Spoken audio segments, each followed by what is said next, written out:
तो आज हम लोग डिस्कस कर चुके हैं अभी तक मेंडल्स की अनसक्सेस का राज। मेंडल कौन थे, मेंडल के बारे में जाना, मेंडल की सक्सेस ना होने का कारण पता चला। आज हम डिस्कस करेंगे मेंडल की सक्सेस का राज क्या था, मेंडल सक्सेसफुल अपने एक्सपेरिमेंट को कैसे कर पाए, उनके सक्सेस के पीछे कौन सी बड़ी सी खूबी थी जिसकी वजह से कर पाए। पहला सक्सेस का कारण, इन्होंने मोनो हाइब्रिड और डाई हाइब्रिड क्रॉस को प्रेफरेंस दिया। मतलब एट अ टाइम इन्होंने एक समय में एक ही कैरेक्टर पर फोकस किया, एक या दो कैरेक्टर पर फोकस किया, बहुत सारे कैरेक्टर एक साथ लेकर नहीं चले। सबसे पहला कारण क्या था मेंडल सक्सेस का, कि ये एट अ टाइम एक या दो कैरेक्टर को ही कंसीडर करना। सबसे पहला चीज, इनके पहले कई सारे साइंटिस्ट ने ऐसा एक्सपेरिमेंट किया लेकिन वो सारे कैरेक्टर को एक साथ लेके चल रहे थे, इसलिए उनको सक्सेस नहीं मिल पा रही थी।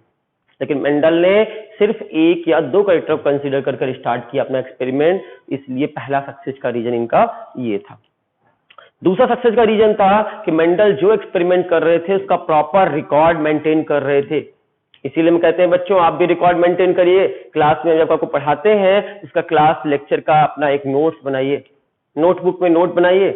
वैसे ही मेंडल क्या करते थे, जो एक्सपेरिमेंट करते थे उसका तुरंत नोट डाउन करते थे उसको अपनी डायरी पे। तो उनके पास एक बहुत बड़ा ह्यूज डाटा इकट्ठा हो गया था कि कैसे क्या होता है। मेमोरी पर याद नहीं, don't trust on your memory, memory पर ट्रस्ट नहीं करना चाहिए, लिख लेना चाहिए चीजों को, तो वो लिख लेते थे। ठीक है, तो उनके पास प्रॉपर डॉक्यूमेंट्स था, रिकॉर्ड था, और उस रिकॉर्ड का इन्होंने स्टैटिस्टिकल एनालिसिस कर दिया। इतना सारा डाटा इकट्ठा हो गया, उसमें स्टैटिस्टिक्स लगा दी तो उनको एक डाटा मिल गया, एवरेज वैल्यू मिल गया कि क्या रिजल्ट है।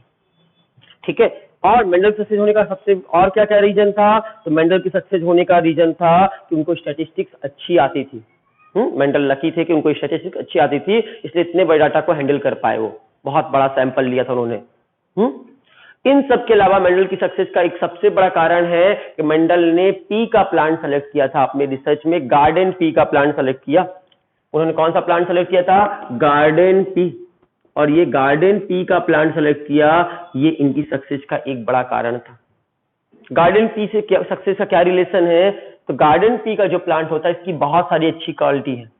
पहली अच्छी क्वालिटी है कि इसका लाइफ साइकिल जो होता है, पूरा जीवन चक्र 3 से 4 महीने में कंप्लीट हो जाता है, 3 to 4 मंथ में कंप्लीट हो जाता है। तो आप इसका लाइफ साइकिल देखना, बल्कि 2 से 3 महीने में, 2 से 3 से ज्यादा बोल दिया हमने, 2 से 3 मंथ में इसका लाइफ साइकिल कंप्लीट हो जाता, पूरा जीवन चक्र, पैदा होने से लेकर बूढ़ा होने तक सब कुछ। मतलब इसके बच्चे देखना है हमको, F1 जनरेशन देखना है कि पहली जनरेशन के बच्चे कैसे होंगे, दूसरी जनरेशन कैसे होंगे, कितनी भी जनरेशन देखना है, हमारे सालों साल बर्बाद नहीं होंगे। हर 2 महीने में 3 महीने में बच्चे पैदा कर देता है, एक जनरेशन पैदा हो जाती है इसकी। तो मतलब बहुत सारी जनरेशन को हम कम समय पे देख सकते हैं। मतलब मेंडल ने अपने एक्सपेरिमेंट में ऐसे प्लांट को सेलेक्ट किया जिसका लाइफ साइकिल बहुत छोटा था, इसलिए अगली जनरेशन कैसी होगी, उसके बच्चे कैसे होंगे, उसके बच्चे कैसे होंगे, ये सब देखने में बहुत कम समय लग रहा था। 2 से 3 महीने का लाइफ साइकिल था। मान लो आम का ट्री ले लेते, सिलेक्शन कर लेते, 15 साल बाद वो बड़ा होता, फिर उसमें फ्रूट्स लगते, फिर उस सीड को डालते, फिर 15 साल लगते। मतलब एक जनरेशन का रिजल्ट देखते ही 15-20 साल बर्बाद हो जाता। और लेकिन उन्होंने क्या किया, एक ऐसे प्लांट को सेलेक्ट किया जिसका लाइफ साइकिल बहुत छोटा था, short period of life cycle है, और इसकी वजह से वो आसानी से कई जनरेशन तक उसके बच्चे देख पाए। दूसरा, इसमें पी के प्लांट में बहुत सारे मेनी कॉन्ट्रास्टिंग कैरेक्टर हैं। बहुत सारे कैरेक्टर कैसे हैं, कॉन्ट्रास्टिंग कैरेक्टर हैं। कॉन्ट्रास्टिंग मतलब जो आसानी से दिख जाते हो, क्लियर दिखते हो, इसमें कॉन्ट्रास्टिंग कैरेक्टर है कई तरह के। इस वजह से भी मेंडल ने पी का प्लांट सेलेक्ट किया, उनकी सक्सेस में ये भी बहुत बड़ा कारण था। तीसरा, पी का प्लांट जो होता है वो naturally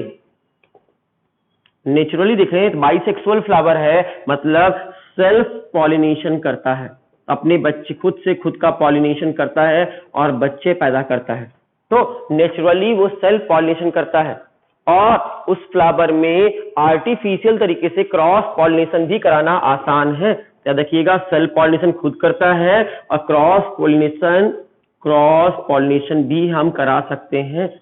cross pollination can be done, उसमें आसानी से हम कर सकते हैं, कोई प्रॉब्लम नहीं है।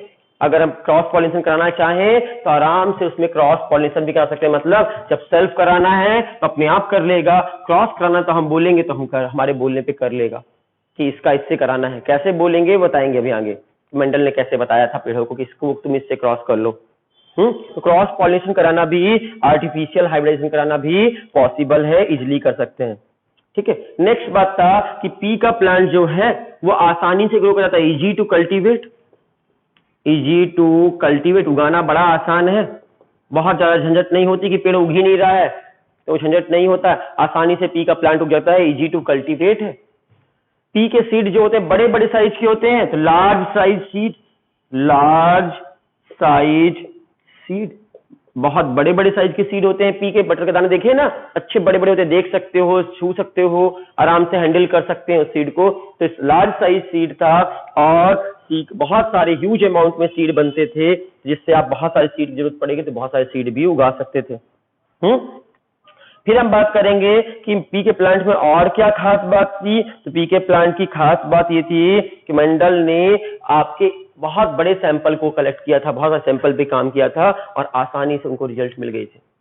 तो मेंडल ने इतने पी का प्लांट सेलेक्ट किया, उनकी सक्सेस पे ये सबसे बड़ा राज था। मेंडल ने प्रॉपर रिकॉर्ड मेंटेन किया, ये सक्सेस का राज था।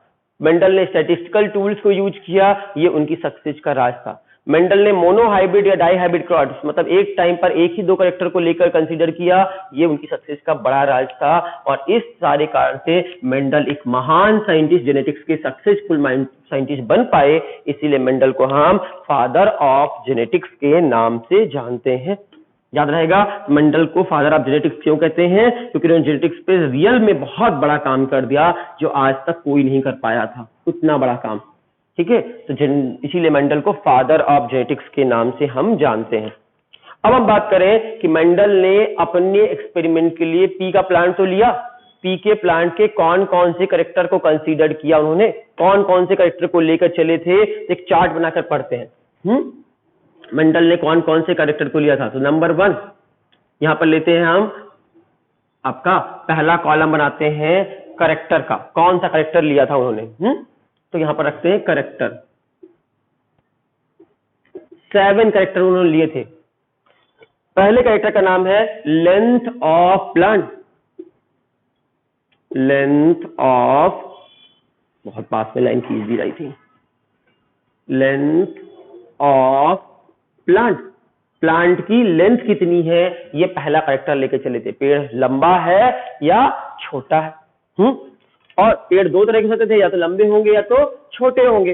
पेड़ लंबा होगा तो उसको वो बोलेंगे, आपका एक कैरेक्टर उसमें से डोमिनेंट होगा और एक रिसेसिव होगा। डोमिनेंट रिसेसिव पढ़ लेते हैं क्या था, आपका याद रखिएगा, पेड़ या तो लंबा हुआ या छोटा हुआ। इसमें डोमिनेंट कैरेक्टर देखेंगे, अगर हम देखें डोमिनेंट कैरेक्टर की बात करें, और एक होगा रिसेसिव कैरेक्टर की बात करें,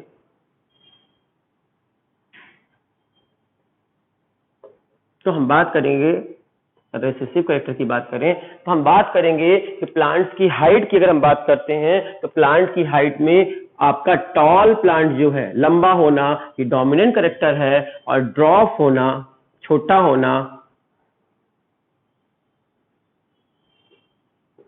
ये आपका कैसा कैरेक्टर है, ड्रॉप होना आपका रिसेसिव कैरेक्टर है, छिपा हुआ कैरेक्टर है, ये याद रखिएगा।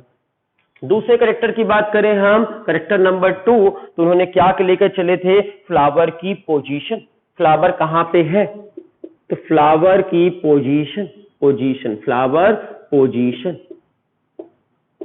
ये इनका सेकंड कैरेक्टर था जिसको लेकर कंसीडर किया था इन्होंने। फ्लावर पोजीशन पे देखा था तो फ्लावर की पोजीशन 2 हो सकती है, या तो फ्लावर एक्जियल वाले पोर्शन पे लगा होगा या टर्मिनल पोर्शन पे लगा होगा। फ्लावर कहां होगा, एक्जियल पोजीशन पर या टर्मिनल पोजीशन पर। पोजीशन, फ्लावर 2 में से किसी एक जगह लगा हो सकता था, या तो एक्जियल पे या टर्मिनल पे। तो डोमिनेंट कौन सा है, एक्जियल डोमिनेंट है, टर्मिनल आपका रिसेसिव कैरेक्टर है। फिर बात किए फ्लावर का कलर क्या होगा, पोजीशन तो देख लिए, फ्लावर का कलर, तो फ्लावर का कलर देखिए अगर हम, तो फ्लावर का कलर की बात करें तो फ्लावर 2 कलर के हो सकते हैं, या तो वॉयलेट कलर के या व्हाइट कलर के, वॉयलेट या फिर सफेद रंग के, व्हाइट कलर के, 2 में से किसी एक कलर के फ्लावर हो सकते हैं। वॉयलेट जो है डोमिनेंट है, व्हाइट जो है वो रिसेसिव है। सोचो वॉयलेट कलर और वॉयलेट कलर है और एक व्हाइट कलर है, कौन भारी पड़ेगा, देखोगे वॉयलेट और व्हाइट को मिक्स करोगे तो कौन सा रंग आएगा, वॉयलेट ही आएगा, डोमिनेंट हुआ वॉयलेट। ऐसे भी समझ सकते हो। फिर उसके बाद उन्होंने क्या लिया, शेप ऑफ पॉड, पॉड का शेप लिया। चौथा करेक्टर क्या था, शेप ऑफ पॉड, पॉड का शेप। पॉड समझते हो, उसको फल, मटर फली का फल, मटर देखा होगा आपने, इसको ऐसा कुछ होता है मटर फली का शेप, समथिंग लाइक दैट, और इसके अंदर ऐसे दाने होते हैं मटर फली के, तो इस पूरे को पॉड कहते हैं। कभी मटर खाई हो तो देखी होगी, मार्केट में बिकता है। तो ये पॉड कहलाता है इसका। तो शेप ऑफ पॉड, पॉड का शेप देखा, तो पॉड का शेप देखा तो दो शेप दिखा आपका पॉड का, पहला था इन्फ्लेटेड और दूसरा था कॉन्ट्रिक्टेड। कॉन्स्ट्रिक्टेड, तो इन्फ्लेटेड, पहला था इन्फ्लेटेड शेप का हो सकता है, स्मूथ भी कह सकते हो इन्फ्लेटेड को, स्मूथ चिकना सा, और दूसरा था कॉन्ट्रिक्टेड, कॉन्स्ट्रिक्टेड, कॉन्स्ट्रिक्टेड, कॉन्स्ट्रक्शन दिखेगा अगर इसमें, अगर ऐसे कॉन्स्ट्रिक्टेड दिख रहा है बोलेंगे कॉन्स्ट्रिक्टेड है, या फिर इन्फ्लेटेड हो सकता था। डोमिनेंट है इन्फ्लेटेड, चिकना वाला स्मूथ वाला, डोमिनेंट है अच्छा है, और कॉन्स्ट्रिक्टेड रहेगा तो आपका रिसेसिव कैरेक्टर। पांचवा कैरेक्टर क्या लेकर चले थे वो, आपका लेके चले थे पॉड का कलर। पॉड किस कलर का है, शेप तो देख लिए, colour of pod, colour of pod, pod का कलर। पॉड किस कलर का हो सकता था, पॉड, मटर आपने देखी होगी, मटर दो कलर की होती है, पॉड का दो कलर हो सकता था, या तो ग्रीन हो सकता है या येलो, ठीक है। तो पॉड के दो कलर हो सकते हैं, ग्रीन या येलो, तो यहां पर कर लेते हैं ग्रीन और यहां पर येलो, ये दो में से कोई भी कलर का पॉड हो सकता है। छठवां कैरेक्टर की बात करते हैं, सीड, या इसको कोटाइलोडॉन भी कह सकते हो, सीड का कलर और सीड का शेप। तो सीड शेप या शेप ऑफ सीड, सीड को कोटाइलोडॉन भी लिख देता है कोई बुक, तो गलत नहीं है। सीड का शेप और सीड के शेप की बात करेंगे तो सीड दो शेप का हो सकता है आपका, कौन कौन से शेप का हो सकता है, रिंकल्ड होगा या फिर आपका सीड राउंड शेप का होगा। तो राउंड हो सकता है या रिंकल्ड, राउंड या फिर रिंकल्ड, रिंकल्ड मतलब झुर्रीदार है ना, झुर्रियां भी हो सकती है, चिकना भी हो सकता है। और 7 और लास्ट कैरेक्टर की हम बात कर रहे हैं आप, सीड का कलर, सीड कलर। और सीड का कलर देखेंगे, मटर के दाने देखे होंगे, या तो मटर का दाना ग्रीन होता है या येलो होता है। तो याद रखिए दो कलर का होता है, इसमें येलो वाला जो है वो डोमिनेंट है और ग्रीन वाला जो है वो रिसेसिव है। अब आपको याद करने का ट्रिक देखते हैं।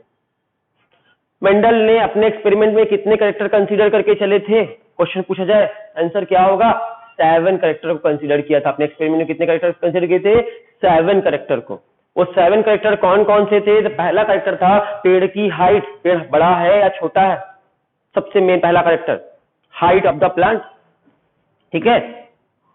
अब बताइए, जल्दी सोच बताइए, डोमिनेंट मतलब जो अच्छा अच्छा है उसको इधर रखिएगा, जो खराब वाली चीज है उसको उधर रखिएगा। तो पेड़ बड़ा होगा तो अच्छा है या छोटा होगा तो अच्छा है, पेड़ बड़ा होगा तो अच्छा है, तो पहला अच्छा कैरेक्टर यहाँ पे आ गया। फिर दूसरा देखा फ्लावर का पोजीशन, फ्लावर कहाँ लगा हुआ है, टर्मिनल पोजीशन पर या एक्सियल पोजीशन पे, एक्सियल पोजीशन पे डोमिनेंट है और टर्मिनल पे रेसेसिव है। तीसरा फ्लावर का कलर, फ्लावर का कलर, फूल जो खिलते हैं मटर के प्लांट पे या तो वायलेट कलर के होंगे या व्हाइट कलर के होंगे। सोचो वायलेट और व्हाइट में डोमिनेंट कौन होगा, दोनों में से कौन जीतेगा, दो कलर का कॉम्पिटिशन करेंगे तो वायलेट ही ऑब्वियसली जीतेगा। फिर बात करेंगे shape of the pod, pod का शेप का बात करेंगे तो पॉड का शेप दो तरह से हो सकता है, या तो स्मूथ होगा या फिर आपका कॉन्ट्रिक्टेड होगा, कॉन्स्ट्रिक्टेड होगा, कंस्ट्रक्शन होगा। और कॉन्स्ट्रक्शन दिखेगा, कॉन्स्ट्रिक्टेड दिखेगा तो आपका वो रिसेसिव होगा, और चिकना होगा तो स्मूथ होगा तो इन्फ्लेटेड होगा तो आपका डोमिनेंट होगा। कलर ऑफ पॉड, पॉड किस कलर का होगा, दो कलर का हो सकता है, या तो ग्रीन कलर का पॉड होगा या येलो कलर का होगा। अगर ग्रीन पॉड है, आप मटर दुकान में खरीदने जाएंगे तो आप बताइए किस कलर की पॉड को लेकर आएंगे, ग्रीन ग्रीन लेकर आएंगे या येलो येलो लेकर आएंगे। मार्केट में खरीदने जाएंगे तो पॉड हम ग्रीन पसंद करते हैं, तो ग्रीन पॉड डोमिनेंट है, येलो वाला आपका रेसेसिव है। सीड का शेप, आप सीड खरीदने जाएंगे, मटर के दाने खरीदने जाएंगे, चिकने वाले दाने, राउंड वाले दाने पसंद करेंगे या झुर्रीदार पसंद करेंगे, अब इसलिए राउंड पसंद करते हैं, झुर्रीदार रिंकल्ड नहीं पसंद करते हैं, इसलिए रिंकल्ड आपका रेसेसिव है।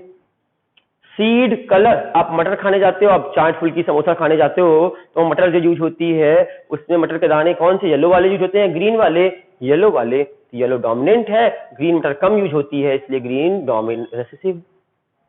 अब जैसे आपको याद करना है अपने तरीके से याद करिए, मुझे प्रॉब्लम नहीं है, आपसे बस इतना सा क्वेश्चन आपको आना चाहिए एग्जाम के पॉइंट ऑफ व्यू से। अच्छा क्वेश्चन है ये कि मेंडल्स ने अपने एक्सपेरिमेंट में कितने कैरेक्टर को कंसीडर किया था, तो आंसर होगा 7 कैरेक्टर को।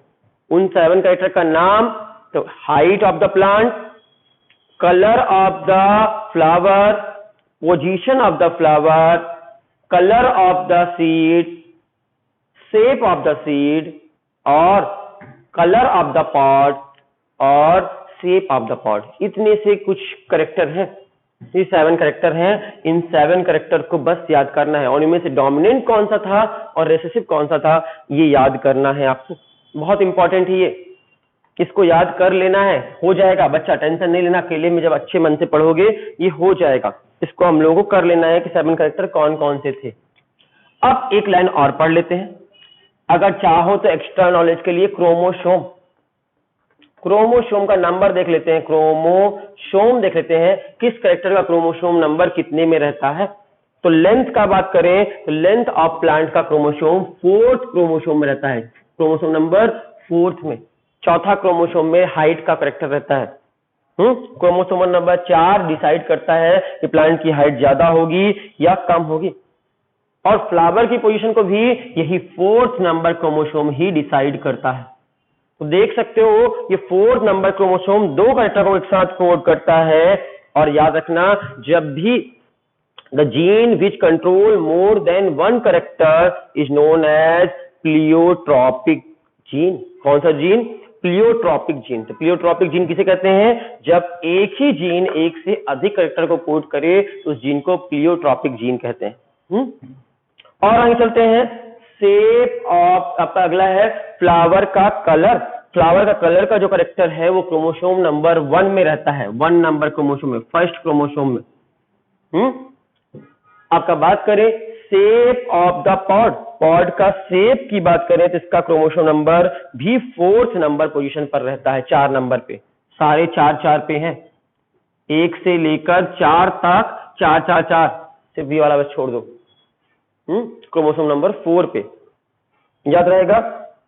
और आगे चलते हैं, colour of the pod, pod का कलर की बात करें तो कलर का ऑफ द पॉड कौन डिसाइड करता है? कलर ऑफ पॉड, इसका chromosome, colour of the pod का क्रोमोसोम 5 नंबर क्रोमोसोम में रहता है, तो कलर ऑफ पॉड का क्रोमोसोम 5th नंबर क्रोमोसोम में रहता है।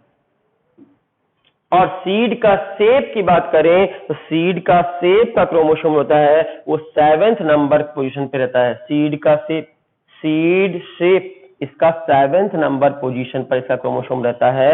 और लास्ट है सीड का कलर, तो सीड का कलर का रहता है 1st नंबर क्रोमोसोम पर, क्रोमोसोम नंबर 1। आप देख सकते हैं कि यहां पर 7 कैरेक्टर को कोड करने के लिए कितने तरह के क्रोमोसोम यूज हुए हैं, आप देख सकते हैं। 7 तरह के कैरेक्टर को यूज करने के लिए, दिखाने के लिए, आपके दिख रहा नीचे तक स्क्रीन? आपको नीचे तक की स्क्रीन दिख रही है अच्छे से? चलो अच्छी बात है, दिख रही है। तो 7 कैरेक्टर को कोड करने के लिए, इन 7 कैरेक्टर को कोड करने के लिए आपके कितने तरह के, आपसे कोई पूछे 7 कैरेक्टर कोड करने के लिए कितने क्रोमोसोम इन्वॉल्व है, आंसर होगा 4 क्रोमोसोम। कौन कौन से? Chromosome number 4, chromosome number 1, chromosome number 5 और 7। मतलब 1, 4, 5, 7, ये 4 क्रोमोसोम पे ही 7 कैरेक्टर के जीन है। तो मेंडल ने 7 कैरेक्टर लिए थे, उसके क्रोमोसोम, उसके जीन कितने क्रोमोसोम में रहते हैं, तो आंसर होगा 1, 4, 5, 7। 1 नंबर क्रोमोसोम पर, 4 नंबर क्रोमोसोम पर और 5 नंबर क्रोमोसोम पर और 7 नंबर क्रोमोसोम पर, याद रहेगा। सीड का कलर और फ्लावर का कलर देखेंगे, सीड का कलर और फ्लावर का कलर। सीड का कलर कहां है? कलर ऑफ सीड, सीड का कलर कितने नंबर? 1 नंबर क्रोमोसोम कर रहा है। और फ्लावर कलर भी 1 नंबर क्रोमोसोम कंट्रोल कर रहा है। तो जब एक से अधिक कैरेक्टर को सेम जीन कंट्रोल करे उस जीन को कौन सा जीन कहते हैं? प्लियोट्रॉपिक, PLEIO लिख देते हैं यहां पर। कहां लिख दे? PLEIOTROPIC, pleiotropic gene. आपसे कोई पूछे तो प्लियोट्रॉपिक जीन किसे कहते हैं? तो when one gene control the more than one character then it will call pleiotropic gene. जब एक जीन एक से ज्यादा कैरेक्टर कोड करेगा तो उसे प्लियोट्रॉपिक जीन कहते हैं। यहाँ पर क्रोमोसोम नंबर 1 जो है आपका किसको कंट्रोल कर रहा है? सीड के कलर को। और क्रोमोसोम नंबर 1 ही कंट्रोल कर रहा है आपके फ्लावर के कलर को। तो फ्लावर कलर और सीड कलर एक ही क्रोमोसोम कंट्रोल कर रहा है। ये क्या कहलाएगा? प्लियोट्रॉपिक जीन कहलाएगा। प्लियोट्रॉपिक जीन समझ में आया? अब आपको बात करें कि रिंकल्ड और स्मूथ सीड, दो तरह के सीड होता है। सीड कैसे हो सकते हैं? या तो रिंकल्ड हो सकते हैं या फिर राउंड शेप के स्मूथ हो सकते हैं। तो रिंकल्ड और राउंड में डिफरेंस क्या है? तो याद रखिएगा कि आपके जो रिंकल्ड सीड होते हैं उन रिंकल्ड सीड में फ्री शुगर ज्यादा होती है। रिंकल्ड सीड में फ्री शुगर ज्यादा होती है और राउंड सीड में स्टार्च ज्यादा होता है। याद रखिएगा, स्टार्च किसमें ज्यादा है? राउंड सीड में स्टार्च ज्यादा होता है और रिंकल सीड में फ्री शुगर ज्यादा होती है। ऐसा क्यों होता है? रिंकल सीड क्यों बने? तो रिंकल सीड बनने का सिर्फ एक कारण था, एक एंजाइम का एब्सेंट होना। एक एंजाइम की कमी से रिंकल सीड बनता है। कौन सा enzyme? Starch branching enzyme, SBE। Starch branching enzyme अगर नहीं होगा तो रिंकल सीड होंगे, अगर स्टार्च ब्रांचिंग एंजाइम होगा तो राउंड सीड होंगे। इस एंजाइम का काम क्या है? स्टार्च की ब्रांचिंग करना। इसी कारण आपके रिंकल सीड में स्टार्च की ब्रांचिंग नहीं हो पाती है, इसलिए स्टार्च कम होता है। रिंकल सीड में आपके स्टार्च कम होगा, ठीक है। ज्यादा क्या होगा? शुगर होगी। याद रखिएगा, रिंकल सीड में क्या नहीं होता? स्टार्च ब्रांचिंग एंजाइम्स नहीं पाया जाता। वो एंजाइम को कोड करने वाला जीन कितने नंबर क्रोमोसोम में रहता है? उस एंजाइम को कंट्रोल करने वाला जीन जो होता है तो वो क्रोमोसोम नंबर 7 में रहता है। चलेगा इतनी सी बात। इस तरह मेंडल्स के लॉ को हमने पढ़ा कि मेंडल ने सक्सेस क्यों हुए और मेंडल ने अपने एक्सपेरिमेंट में कौन कौन से कैरेक्टर को कंसीडर किया था। ये बात हमको समझ में आ गई। मेंडल ने अपने एक्सपेरिमेंट में 7 कैरेक्टर जो कंसीडर किए थे वो कौन कौन से हैं। ये डाटा जो आपके सामने स्क्रीन में डाटा दिख रहा है, ये चार्ट, ये बहुत ही इंपॉर्टेंट चार्ट है। मैं आपको दिखा रहा हूँ स्क्रीन पे, अगर नहीं दिख रहा था उस समय तो। ये आपके जो स्क्रीन में डाटा है ये बहुत इंपॉर्टेंट है, इसको आपको याद करना है। अपना ट्रिक अपने हाथ से बना लीजिएगा कोई ट्रिक से, और आपके ये बन जाएगा, आपको आने लगेगा तो बहुत अच्छा हो जाएगा। Thank you.